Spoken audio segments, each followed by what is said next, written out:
varía entre el pecho y la ingle, a menudo denominada región estomacal o vientre. Consideraciones importantes. Casi todos experimentamos alguna vez dolor en el abdomen y la mayoría de veces no es algo serio. La intensidad del dolor no siempre refleja la gravedad de la afección que lo causa. Por ejemplo, usted podrá sentir dolor abdominal fuerte si tiene gases o cólicos estomacales debido a una gastroenteritis viral.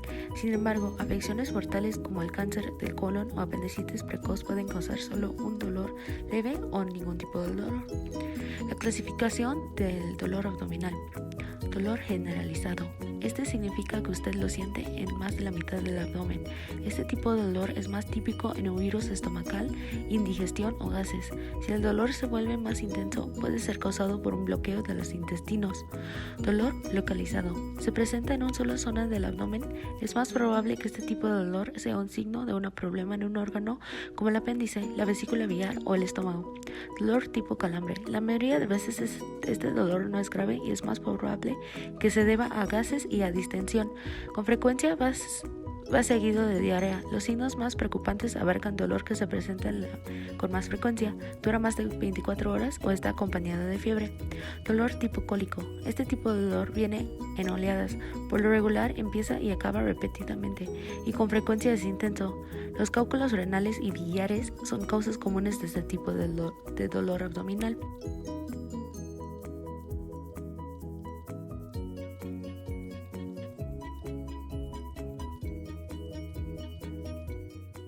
Causas del dolor abdominal. Los menores o graves se clasifican en el estreñimiento,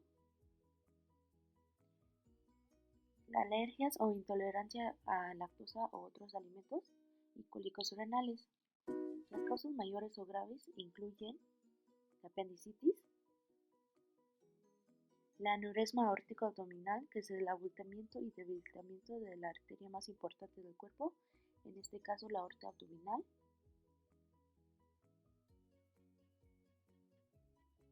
y la pancreatitis. También se puede clasificar en intraperitoneal y extraperitoneal dolores.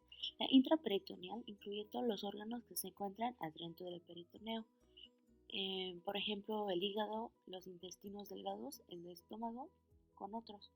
La extraperitoneal incluye los órganos que se encuentran afuera del peritoneo, por ejemplo los riñones, las glándulas suprarrenales y la aorta. La gran diferencia entre constipación y obstipación es que en obstipación no puedes ir al baño completamente, incluso tampoco puedes pasar gases.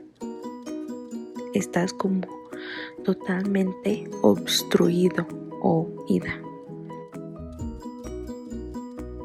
Náuseas. Las náuseas son un síntoma subjetivo imposible de describir. Es la sensación desagradable que por lo común precede al vómito. Este síntoma precede y culmina con el vómito. Este último es la expulsión violenta del contenido gástrico. Alimenticio.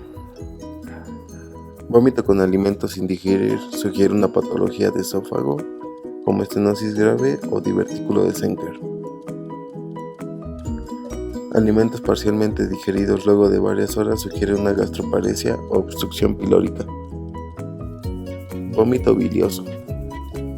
Contiene bilis. Hematemesis. Vómito de sangre. El color de la sangre depende de la concentración de ácido clorhídrico y de su mezcla con la sangre. El color rojo de la hematemesis se produce después de una náusea. El color rojo oscuro o negro es si el vómito se produce más tarde después de la hemorragia. La hematemesis proviene del sangrado del ligamento de Treitz, o sea, proviene del estómago, esófago y duodeno. El vómito fecaloide tiene un olor pútrido, presente en la obstrucción colónica o intestinal. Refleja el sobrecrecimiento bacteriano y su acción sobre el contenido gastrointestinal. Se debe diferenciar el vómito de regurgitación o de la rumiación y definir el contexto clínico en el que aparece. Es esencial determinar la duración de los síntomas y si el paciente presenta un cuadro autolimitado, por ejemplo, una gastroenteritis viral o un cuadro más grave que requiere internación. De las heces del ritmo evacuatorio es sumamente frecuente. Para definir diarrea se ha establecido en forma arbitraria una cifra límite de 200 gramos al día de material fecal. Conceptualmente, la diarrea es la manifestación de un mecanismo fisiopatológico común que consiste en la ruptura del equilibrio entre la absorción y la secreción intestinal. Diarrea aguda es aquella que comienza bruscamente y tiene una duración menor de 2 semanas. Las implicaciones de esta definición son diagnósticas y terapéuticas, ya que las diarreas agudas obedecen en su mayoría a infecciones de diversas índoles, virales, bacterianas, parasitarias. Por otra parte, en las diarreas crónicas, es decir, aquellas que persisten por un periodo superior a 4 semanas, las características físicas de las heces son distintas y las etiologías variadas. Incluyen enfermedades inflamatorias del intestino, tumores, patologías que evolucionan con síndrome de mala absorción, infecciones crónicas y enfermedades que alteran la motilidad intestinal. De manera general, se define el síntoma de constipación o estreñimiento a partir de la impresión subjetiva del paciente de tener alteraciones en la función intestinal al intentar evacuar el intestino. Utilizando criterios aceptados internacionalmente como los criterios de Roma III, se define como constipación funcional a la presencia de 2 o más de las siguientes manifestaciones durante más de 3 meses en los últimos 6 meses sin el uso de laxantes. 1. Evacuaciones esforzadas o dificultosas en al menos 25% de las defecaciones. Materiales fecales duras el 25% o más de las evacuaciones. Sensación de evacuación incompleta por lo menos en un 25% de las deposiciones. Sensación de obstrucción o bloqueo anorrectal en menos del 25% de las defecaciones. Maniobras manuales o facilitadoras de al menos 25% de las defecaciones. Menos de 3 evacuaciones por semana. Heces blandas raramente sin el uso de laxantes. Ausencia de criterios suficientes para el síndrome de intestino irritable. La mayoría de los episodios de constipación aguda son benéficos y autolimitados y en general se deben a cambios en la dieta o a efectos medicamentosos. De modo práctico, la constipación crónica puede clasificarse según sus causas en función primaria o secundaria. El tipo funcional o primario de constipación a su vez puede ser dividido en 3 subtítulos: transitoria normal, transitoria lenta o disfunción del piso pélvico. Lavado de manos. La duración del lavado de manos debe de ser de entre 40 y 60 segundos. El primer paso es mojarse las manos con agua. Segundo paso, se deposita en la palma de la mano una cantidad de jabón suficiente para cubrir todas las superficies de la mano. 3. Frótese las palmas de las manos entre sí, en movimientos circulares. 4. Frótese la palma de la mano derecha contra el dorso de la mano izquierda, entrelazando los dedos y viceversa. 5. Frótese las palmas de las manos entre sí con los dedos entrelazados. 6. Frótese el dorso de los dedos de una mano con la palma de la otra mano opuesta, agarrándose los dedos. 7. Frótese con un movimiento de rotación el pulgar izquierdo, atrapándolo con la palma de la mano derecha y viceversa. 8. Frótese la punta de los dedos de la mano derecha contra la palma de la mano izquierda, haciendo un movimiento de rotación y viceversa. 9. Enjuáguese las manos con agua. 10. Séquese con una toalla desechable. 11. En caso de no ser de sensor el grifo, se debe de utilizar la toalla para cerrarlo. Y 12. Las manos ya son seguras.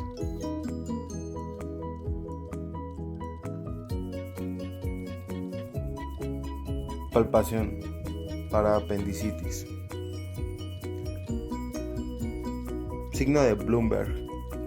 Con el dedo índice y el medio de nuestra mano dominante se presiona fuerte en la fosa ilíaca derecha y se sacarán los dedos rápidamente. Rebote.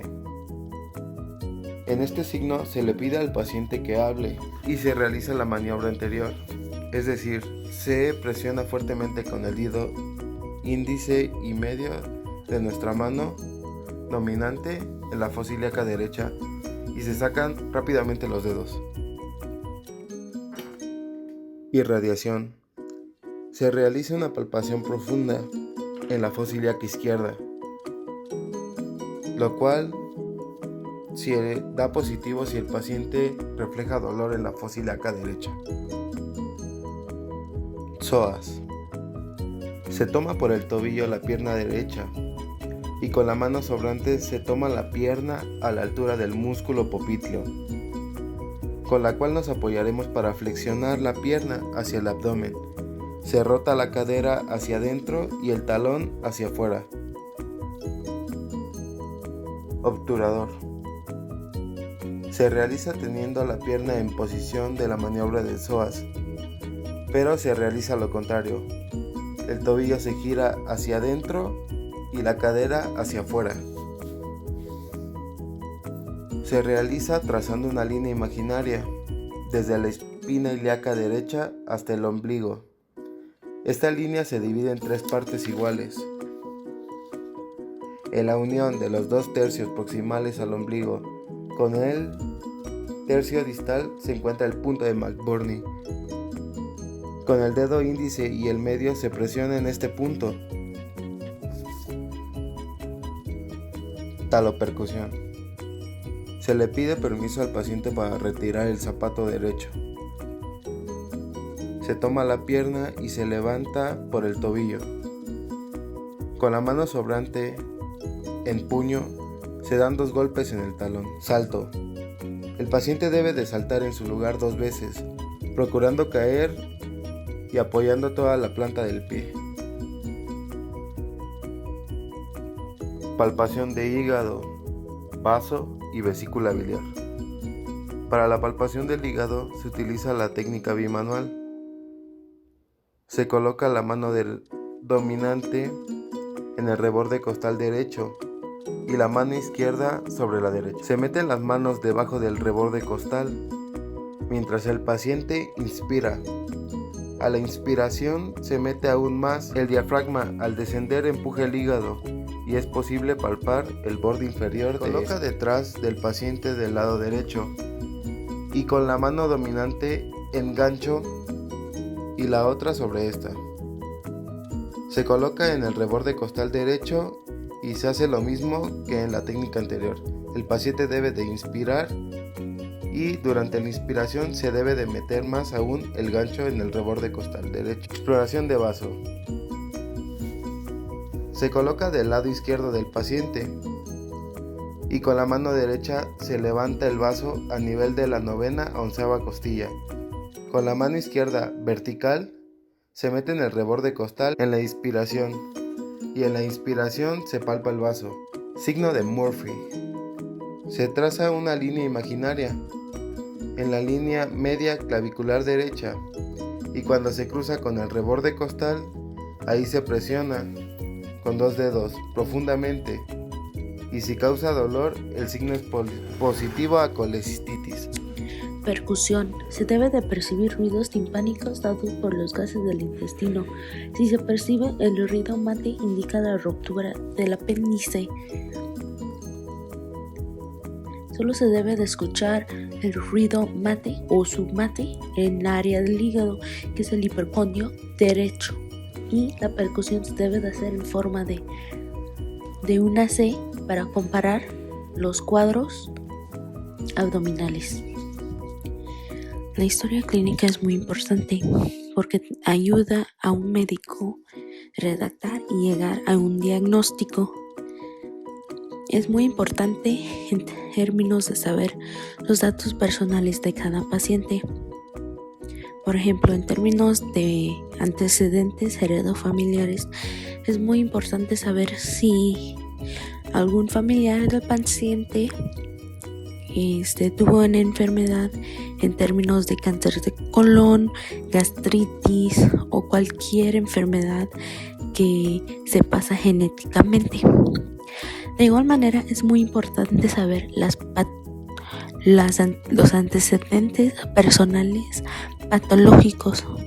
Por ejemplo, si un paciente tiene síntomas o al padecer un apendicitis, pero luego no tiene apéndice, es muy importante saber estos datos.